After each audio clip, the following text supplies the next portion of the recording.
یہاں اللہ کے نبی صلی اللہ علیہ وسلم کے چند ارشادات ہیں جس کا تعلق ایمان سے ہے۔ ایمان یوں تو دل کے عمل کا نام ہے، دل کے عمل کا نام ہے، لیکن اعضاء اور جوارح سے کچھ اعمال ایسے ہو جاتے ہیں جو اندر کے ایمان کی گواہی دیتے ہیں کہ ہاں ایمان ہے۔ ایمان تو باطن کا عمل ہے، دل کا عمل ہے۔ کچھ اعمال صالحہ ایسے ہوتے ہیں اگر اس کا اہتمام ہو تو وہ گواہی دے رہے ہوتے ہیں کہ اندر ایمان ہے۔ بیج تو نیچے ہوتا ہے، لیکن بیج اچھا ہے تو کچھ عرصے کے بعد پتہ لگتا ہے کہ ہاں یہ بیج اچھا تھا، لیکن بیج مٹی کے اندر ہے، لیکن زمین کے اوپر کچھ نشانیاں ایسی چھوڑ دیتا ہے وہ بیج جو گواہی دے رہی ہوتی ہے کہ بیج بڑا اچھا ہے، بیج بڑا اچھا ہے، حالانکہ وہ مٹی میں چھپا ہوتا ہے، لیکن اس کی اچھائی کا اظہار زمین کے اوپر ہو جاتا ہے۔ اسی طرح کچھ اعمال اللہ کے نبی صلی اللہ علیہ وسلم نے بتائے، ان میں ایک یہ ہے، ابو سعید فرمانے لگے آپ علیہ الصلوۃ والسلام نے فرمایا جب تم کسی شخص کو دیکھو کہ وہ ہمہ وقت نماز کے لیے مسجد کا خیال رکھنے والا ہے، جب بھی نماز کا وقت ہوتا ہے بس اس کی ترجیح کیا ہوتی ہے؟ مسجد۔ ایمان کا نماز سے گہرا تعلق ہے اور نماز کا مسجد سے بڑا تعلق ہے۔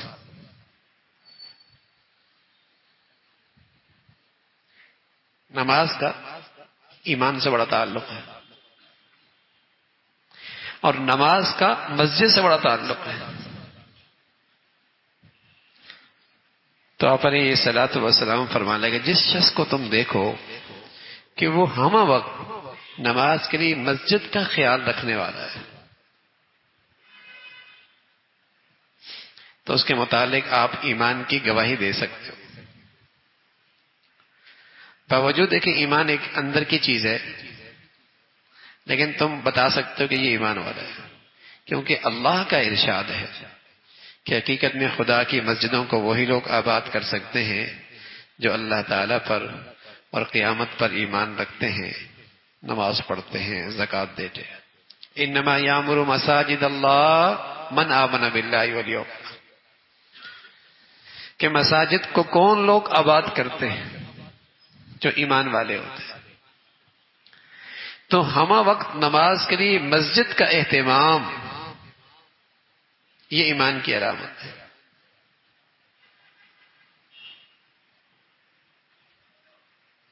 یہ نہیں کہ جمعے میں تشریف لے کے آ گئے، دو چند نمازوں میں تشریف لے آئے، ہمہ وقت کہیں ہو نماز مسجد، نماز مسجد، نماز مسجد، یہ اس کی ایمان کی گواہی ہے کہ یہ ایمان والے ہیں۔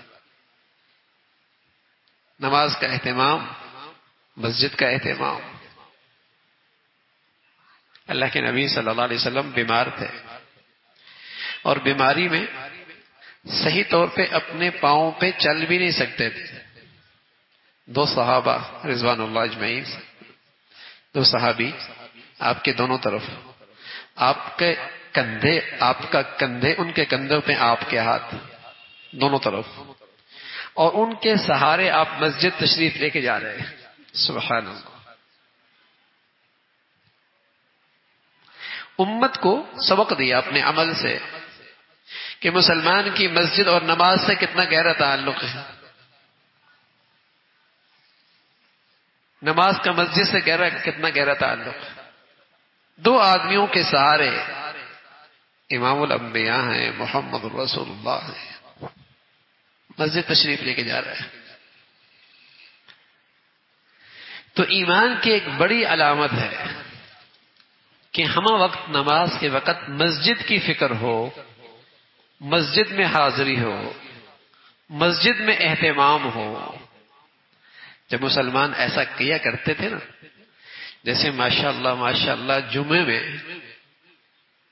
مسجدیں بھری ہوتی ہیں، ایسی مسلمانوں کی ہر نماز میں مسجدیں بھری ہوتی ہیں. اب کہتے ہیں فجر پڑھ لی گھر میں پڑھ لی،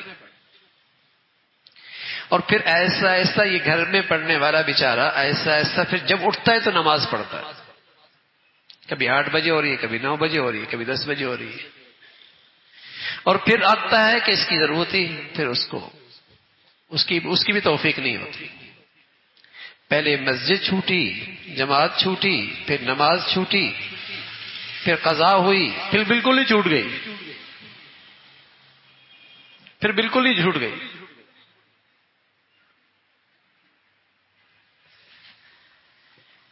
تو ایمان کی ایک بڑی علامت اللہ کے نبی صلی اللہ علیہ وسلم نے بتائی کہ ہم وقت نماز کے لیے مسجد کا اہتمام نصیب ہو جائے. حضرت عائشہ فرماتی ہیں رضی اللہ تعالیٰ عنہ، حضور علیہ الصلوۃ والسلام ایک دعا کیا کرتے تھے اور فرمایا کرتے تھے اللہم اجعلنی من الذین اذا احسنوا استبشروا واذا اساءوا استغفروا. یہ بھی ایک ایمان کی بڑی علامت ہے. نبی کی جو دعا ہوتی ہے نا وہ نصیحت ہوتی ہے، اور نبی کی دعا امت کے لیے پیغام ہوتی ہے. آپ علیہ الصلوۃ والسلام کے بارے میں عائشہ فرماتی ہیں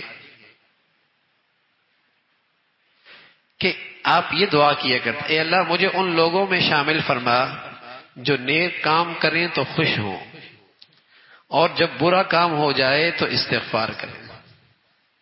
اب ضروری نہیں کہ نبی کے اندر یہ چیزیں موجود ہو،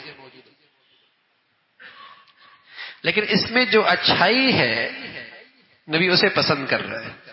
اچھائی کیا ہے؟ کہ نیکی پہ خوشی ہو اور کوتاہی پہ استغفار ہو جائے. اتنی بڑی اچھائی ہے کہ نبی بھی اس کے لیے دعا کر رہے ہیں.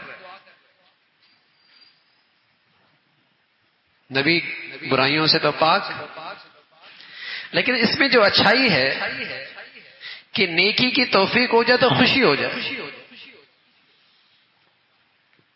خوشی سے نیکی کرنے والا ہو. نیکی میں تکلیف نہیں، بوجھ نہیں، مجبوری نہیں، خوشی. اور غلطی ہو جائے تو معافی مانگنے والا،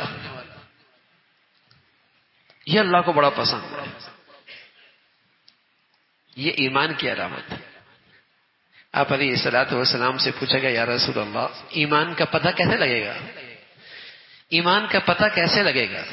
فرما اذا سرتک حسنتک وساءتک سیئتک فانت مؤمن. جب تو نیکی کرے اور وہ نیکی تجھے خوش کر دے. جب آدمی کا عہدہ بڑھ جاتا ہے تو خوشی ہوتی ہے، جب آدمی کی آمدنی بڑھ جاتی تو خوشی ہوتی ہے، جب آدمی کو کوئی نفع ملتا ہے تو خوشی ہوتی ہے، جب آدمی دنیاوی لحاظ سے کسی میں فائدہ دیکھتا ہے تو خوشی ہوتی ہے، جب آدمی کو دنیاوی لحاظ سے، مالی لحاظ سے یا عزت کے لحاظ سے مفاد حاصل ہو تو خوشی ہوتی ہے. فرمایا ایمان کی علامت یہ ہے کہ معاملات، معاشرت، عبادات میں کہیں بھی نیکی کی توفیق ہو جائے اس پہ خوشی ہو. اذا سرتک حسنتک وساءتک سیئتک فانت مؤمن. اور خطا ہو جائے، غلطی ہو جائے، اس پہ پریشان ہو جائے وہ مومن. اور اللہ کے نبی نے اگلی بات فرمائی کہ غلطی ہو جائے، ظاہر ہے جب پریشان ہوگا تو معافی بھی مانگے گا. جب پریشان ہوگا تو معافی بھی مانگے گا. تو رسول اللہ صلی اللہ علیہ وسلم فرمایا کرتے تھے اے اللہ مجھے ان لوگوں میں شامل فرما کہ جن سے نیکی ہو اور وہ خوش ہو، خطا ہو جائے تو وہ اللہ سے معافی مانگنے والے ہو. یعنی معافی مانگ لینا اتنا بڑا عمل ہے، نیکیوں پہ خوش ہونا ایسا عظیم عمل ہے کہ نبی کہہ رہے اے اللہ ایسا یہ صفت مجھے بھی نصیب فرما، یہ خوبی مجھے بھی نصیب فرما.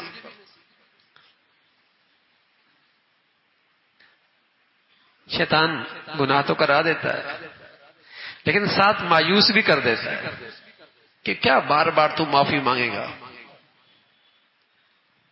کیا تو بار بار معافی مانگے گا، تیری معافی سے کیا ہونا ہے. مایوس بھی کر دیتا ہے، اللہ کی رحمت سے مایوس بھی کر دیتا ہے. تو میرے عزیزو، غلطی ہو جائے تو فوراً معافی مانگ لو، پھر ہو جائے پھر معافی مانگ لو، پھر ہو جائے پھر معافی مانگ لو.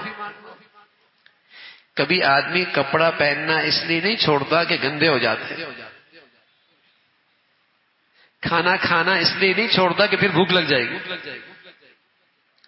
پانی پینا اس لیے نہیں چھوڑتا کہ پھر پیاس لگ جائے گی. پینے کا کیا فائدہ، کھانے کا کیا فائدہ، کپڑے پہننے کا کیا فائدہ، پھر گندے ہو جائیں گے، پھر بھوک لگ جائے گی، پھر پیاس لگ جائے گی. اپنے آپ کو سمجھاتا ہے نہیں بھائی، گندے ہوں گے تو پھر پہن لیں گے، بھوک لگی تو پھر کھا لیں گے، پیاس لگے گی تو پھر پی لیں گے. تو میرے عزیزو، سچی معافی تو مانگ لیں. پھر غلطی ہو گئی پھر معافی مانگ لیں گے، پھر غلطی ہو گئی پھر معافی مانگ لیں گے. بھائی پھر غلطی ہو گئی پھر اللہ سے معافی مانگ لیں. اور پیارے نبی صلی اللہ علیہ وسلم نے فرمایا، اللہ کریم تو کہتے ہیں جب تک بندہ معافی مانگتا رہتا ہے میں بھی معاف کرتا رہتا ہوں. جب تک یہ معافی مانگنا نہیں چھوڑتا میں بھی معاف کرنا نہیں چھوڑتا. یہ ظاہری اعمال ہیں جو ایمان کی گواہی دے رہے ہوتے ہیں کہ ہاں اندر ایمان موجود ہے، تبھی تو نیکی کی دولت آئی تو خوشی ہو رہی. غلطی ہو گئی، اندر ایمان ہے تبھی تو پریشان ہو رہا، تبھی تو اللہ تعالیٰ سے معافی مانگ رہا. یہ ایمان کی علامت ہے. جب معافی نہیں مانگے گا نا، یہ علامت ہے کہ ایمان بہت کمزور ہو گیا، ایمان کا چراغ بجھنے کو ہے. یہ ہے گناہ کو برا نہیں سمجھے گا، گناہ اسے پریشان نہیں کرے گا. یہ خطرے کی بات ہے کہ ایمان کا چراغ نور بجھ تو نہیں گیا، ختم تو نہیں ہو گیا. یہ ایک چیز ہے. حضرت عمر ابن خطاب رضی اللہ تعالیٰ عنہ ایک موقع پہ جابیہ ایک جگہ تھی، وہاں کھڑے ہو کے تقریر فرما رہے تھے.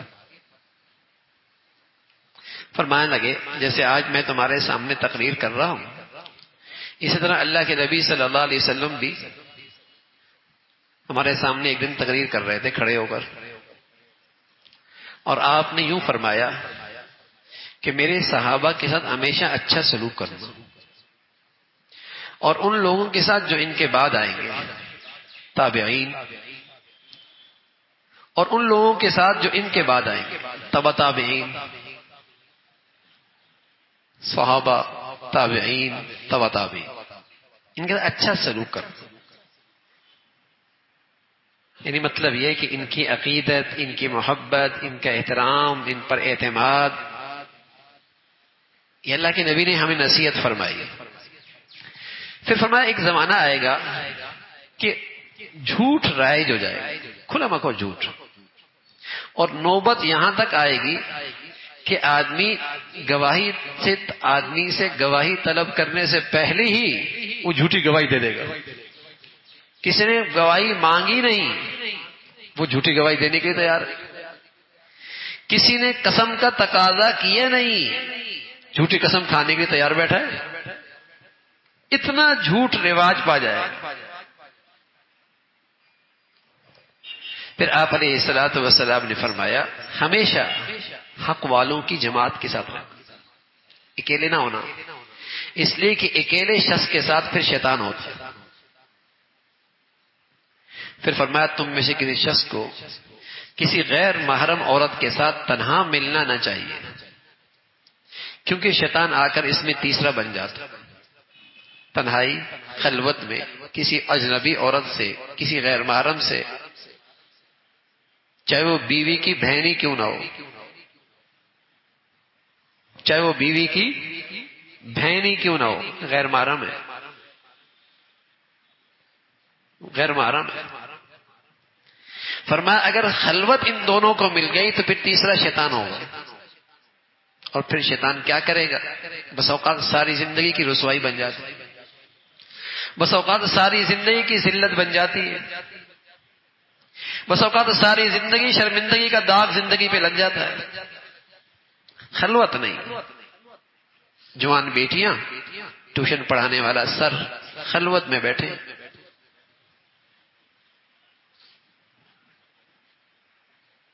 جوان بچی اور بچہ ہاں یونیورسٹی کا کام دونوں بیٹھ کے اکیلے کر رہے ہیں.